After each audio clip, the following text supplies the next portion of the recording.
This is SME on Point. Thank you so much for staying with SABC News. My name is Liabo Setho. A little later, I'll be joined by Lebo Lion, the marketing guru. She'll share survival tips during a recession. But first, in this week's featured business of the week, a Soweto-based candle-making business is expanding so fast that it needs funding so that it can employ up to 900 people. Happy's Candles teaches us about resilience and the power of effective partnership.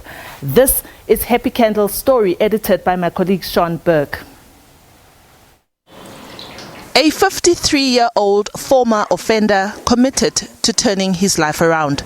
It all started when Happy Piri used candle-making skills acquired when he was in prison to good use. Now rehabilitated, Happy was determined not to let his entrepreneurial dream remain imprisoned. And that is how Happy's candle-making business was born. First of all, I didn't have anything when I came out from the prison, but I have to start from afresh. I met Necro, then Necro, they gave me space to start the basics. Then after they saw that I'm doing well, then they started to invite people to come and see what a good job that I'm doing.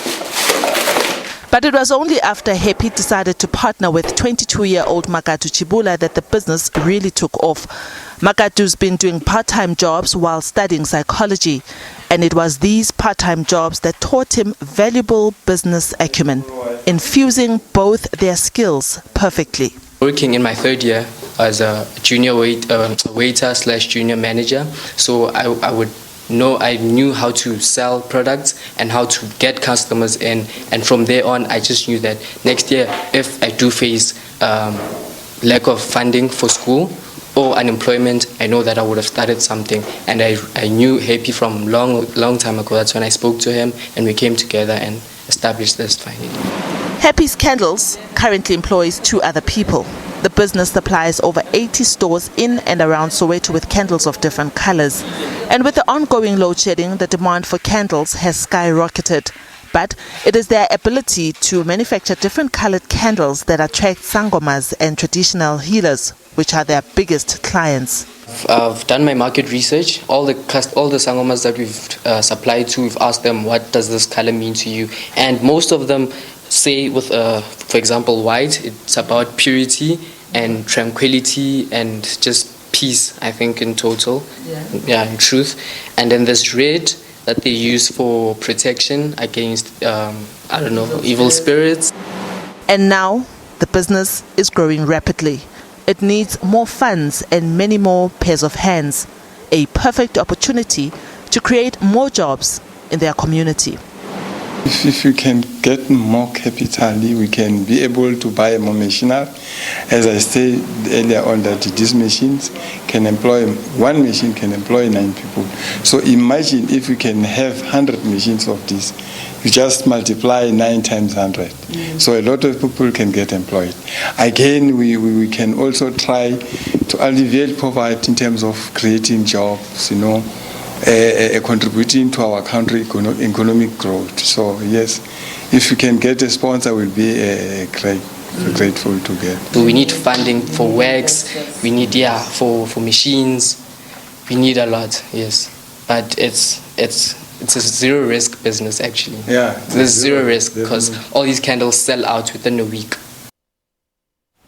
Thank you so much to Happy's Candles for sharing their story with SME on Point, and I hope that someone out there can be able to sponsor them or invest in that business. Moving on now to our interview. Earlier this week, Stats SA did announce that the economy had in the last half of 2019 entered into a recession. It is at times like these that small and medium enterprises are often the first to feel the sting.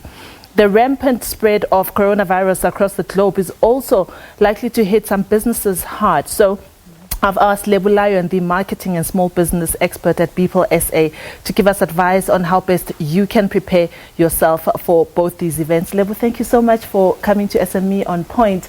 Firstly, what do you make of Happy's Candles? I think it's an interesting, beautiful story. I think what Happy has done is really incredible, and it's a true testament to if you really put your mind to it and you put your heart into it, you can achieve anything. I mean, he comes from prison, he's a former inmate, and he didn't know where to start. And here he is, and he wants to employ people and create jobs where he's from. So I think it's incredible. Amazing. If people are very busy on Twitter, they'll know you as Lessons with Lion. Yes. You have a podcast. Maybe share with our viewers exactly what your expertise are in. So I am a digital marketer, which is a very new term in the business world.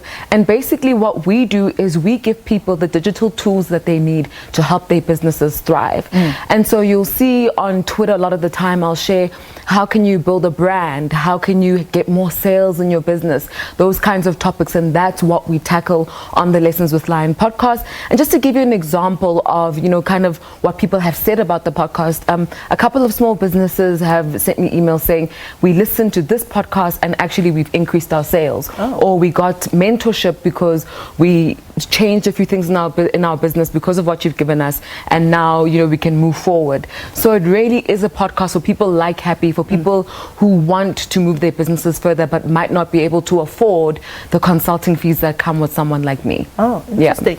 So yesterday, of course, we are plunged into some sort of panic because of the coronavirus. Hell, we can't even shake each other's hands anymore. But I'm sure that when you're a small business owner, you are now very worried and panicky too. What does this mean for a business? What does it mean for sales going forward? Where does one start with digital marketing? And just in general, what precautions does a small business person take at a time like this when we are so scared of the COVID-19 virus? Thank you for asking that question, actually, and it's very important because what I found with my experience with SMEs is that a lot of small business owners don't think that what's happening in the market applies to them. So they'll hear about coronavirus and joke about it with everybody, but they don't actually think this thing could affect my business. And if we've seen with case studies like Corona Beer, they lost $4.2 billion in sales simply because just because of the association with the coronavirus, you know. So it's very important that whenever things like coronavirus and anything that's happening in our society or our market, when it happens, that as a small business owner, you're ready for it and you're aware of it. So I feel like what small business owners can do is know what it is, and then not to panic, because a lot of the time you find that when people panic, they make decisions without thinking them through.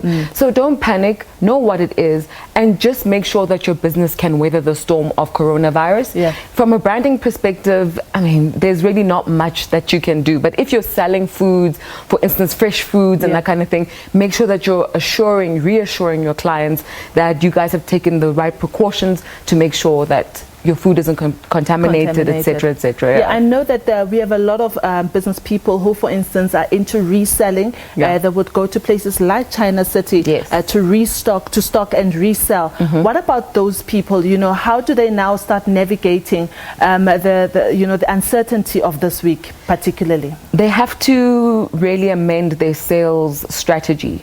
So if they were selling aggressively, for instance, on social media, let's say they have a store on Instagram and they're selling aggressively, they're going to have to manage that now. Maybe sell a little bit less, maybe increase prices if they can afford to, but for me it would be just amend that sales strategy. What do you need to do? Do you have to sell less? Do you have to increase your prices so you get less people buying, so that you can manage the fact that the supply and demand of your product might not always be what you need it to be.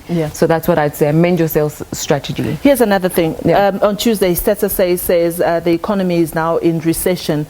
2 consecutive quarters of negative growth that result into a recession. This also puts a lot of businesses into a lot of panic mode. Where do they start? You know, a lot of people have said this is actually a perfect opportunity for small businesses. Do you agree with that? I absolutely agree with it. I mean, small businesses are constantly thriving and existing through tough times. You know, it's not easy to be a small business, whether the economy is in recession or not. So this is the perfect time for small businesses to see gaps that big businesses either can't respond to because they're so big that by the time the message gets down to the ground, you know, the recession's over. So it's the perfect time for small businesses to leverage off of the fact that they can create any kind of marketing, messaging, any kind of product, and get it to the market quickly and leverage off of what's happening in society. And also, when you think about recessions, you have to think about, as a small business, your cash flow.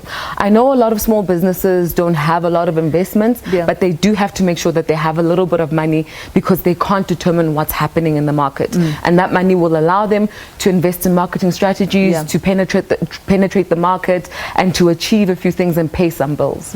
Speaking about marketing strategies, what are the latest trends with regards to marketing that small business owners can start giving or paying attention to? Social media, social media, social media. I know people think that social media is a joke. We go there to post memes and tell jokes. But let me tell you, most of my business is on social media. Most of the clients that I get, international and local, find me on LinkedIn or Twitter. So if you're a small business, make sure that you're leveraging off of the powers of social media. What does social media do for you as an SME? It helps you create your own narrative. So that means you can create your own brand story. You can tell the market who you are. It also allows you to own your market and to be able to have 24-hour conversations with your customers. So this means that you're more in touch with their needs and wants, and that you can respond to them quickly. And that's very important if you're a small business, because your customer retention also determines how successful you will be. All right. Thank you so much for sharing those tips with our viewers, and for gracing us on SME On Point. We really appreciate it. Thank you so much. Thank you for having me. All right. So thank you so much for watching SME On Point. Details to get in touch with me are on the screen. But up next is Nastasia Arensa, and she has Books on Point after the break.